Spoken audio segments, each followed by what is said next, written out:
Space, the final frontier. These are the voyages of the starship Enterprise.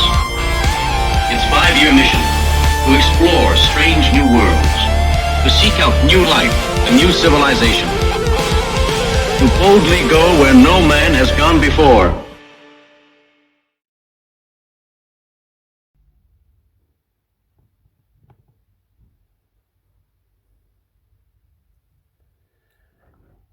Hi and welcome back.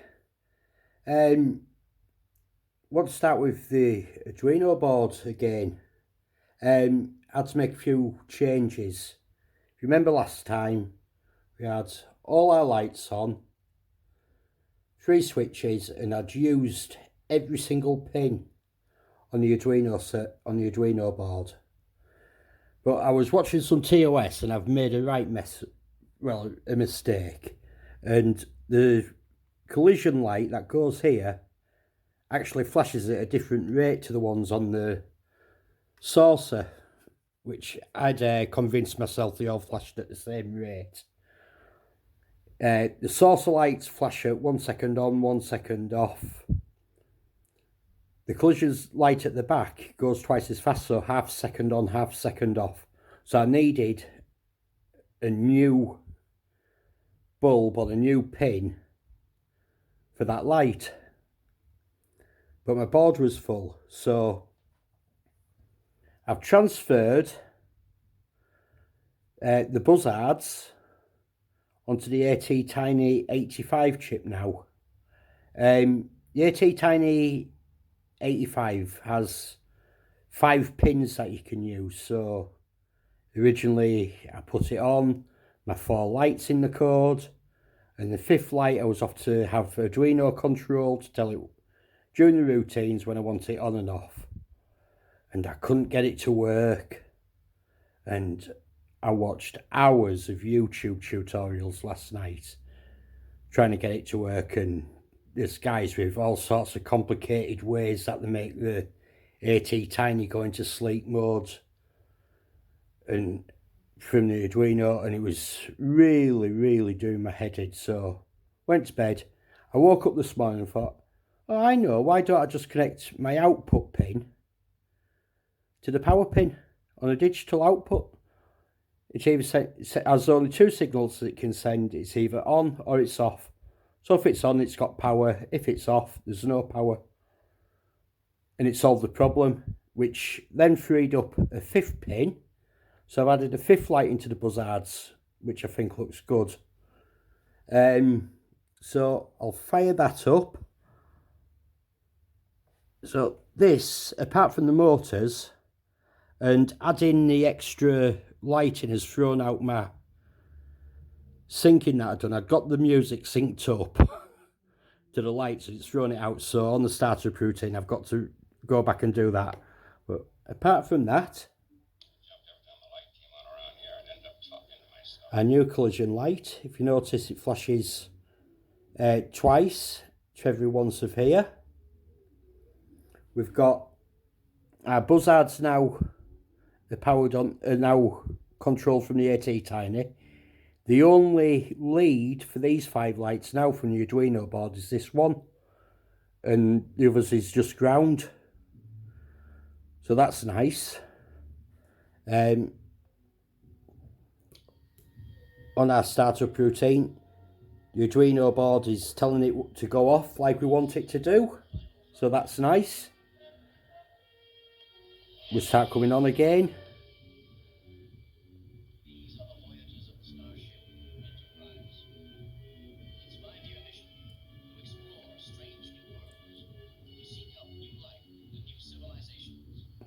And all these are now synced up again, and our buzzards are being told to come back on again. So that's all great. So our Arduino board is getting closer and closer to finished. And the beauty of doing this, we'd run out of pins last week. We've added an extra LED for the collision lights. We've added an extra LED into the buzzards. And I've got 2 pins free still on the Arduino that I need for the motors. So that's good.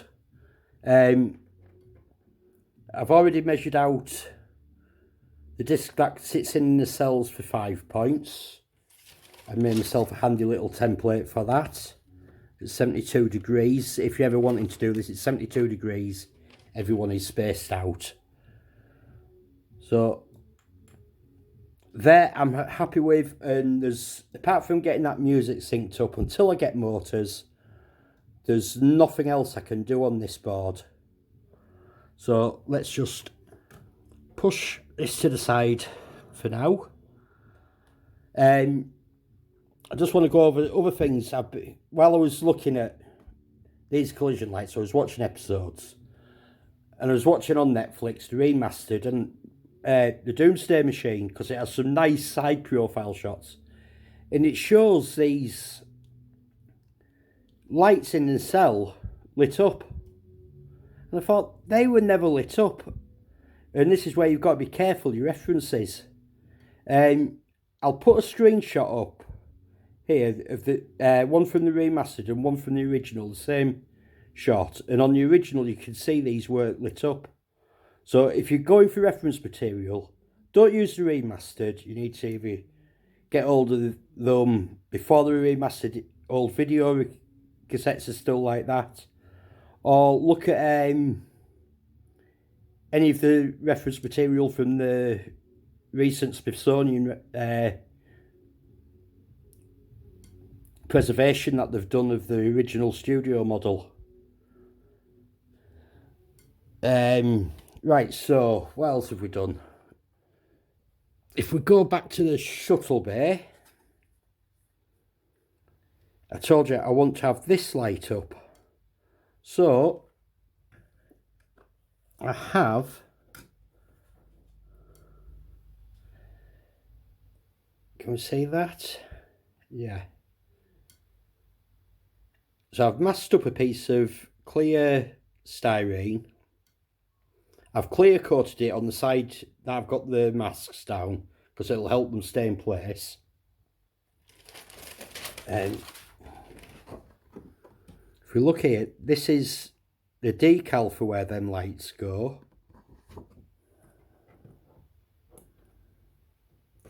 And I think I've got that pretty accurate. That's 1mm vinyl tape cut into 3mm lengths, if you're interested in doing this. So that part will fit there, so I'll have to cut out plastic there, that piece of plastic, and that lip is what that normally sits in there for its stability, but it'll still have enough on the edge of here. I don't think I'll need an extra LED, because there'll be LEDs or LED strips all over the inside of this hull, so there should be enough light to light that piece up. I'll just put a white LED on.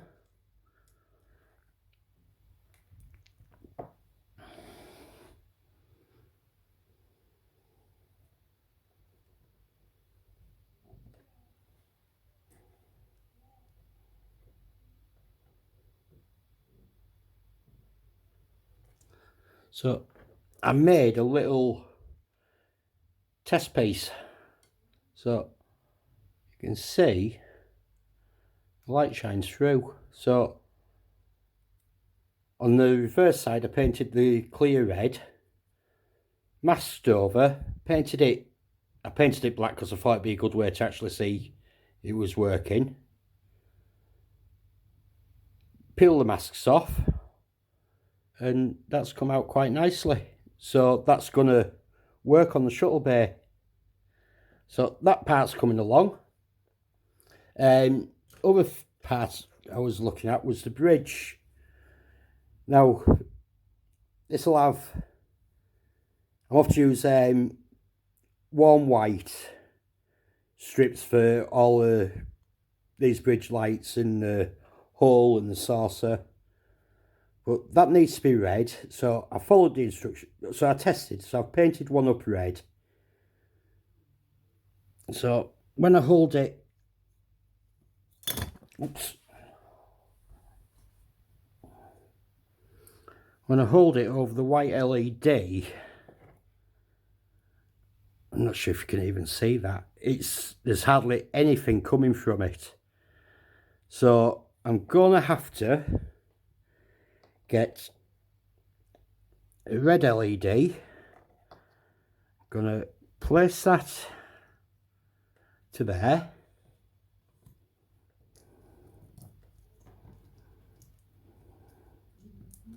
Just tape it in place. Another small piece of plastic, because that needs to go white through it. Another rough piece of plastic over the top.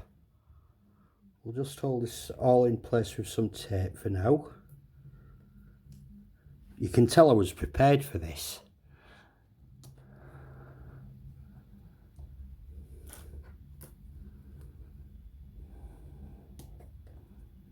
So we'll have a light box inside. We can put a white LED through our bridge light, as you can see. So if I connect this up now, obviously it'll need light blocking. There's going to be light bleed at the moment.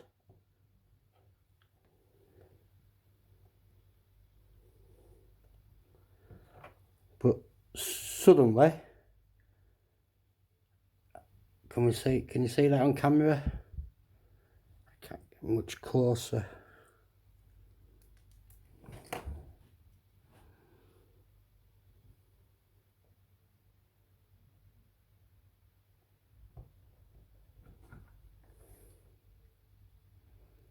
Don't know if you can see that clearly, but that's now lit up nicely red. So I'll have a little light box inside there. Won't affect these LEDs, won't affect the centre, but I'll get my two side lights nicely lit up. I can't start priming yet because I can't get any primer. My local pound shops run out of it. I don't spend a lot of money on primer or light blocking. I was going to start light blocking some parts, but the weather's turned absolutely crap. So I'm not sure when I'll get on with something else now, or when I'll do my next update. But as soon as I've done some more stuff, I'll do an update. Okay, thank you for watching. Keep trekking and keep modelling. Bye bye for now.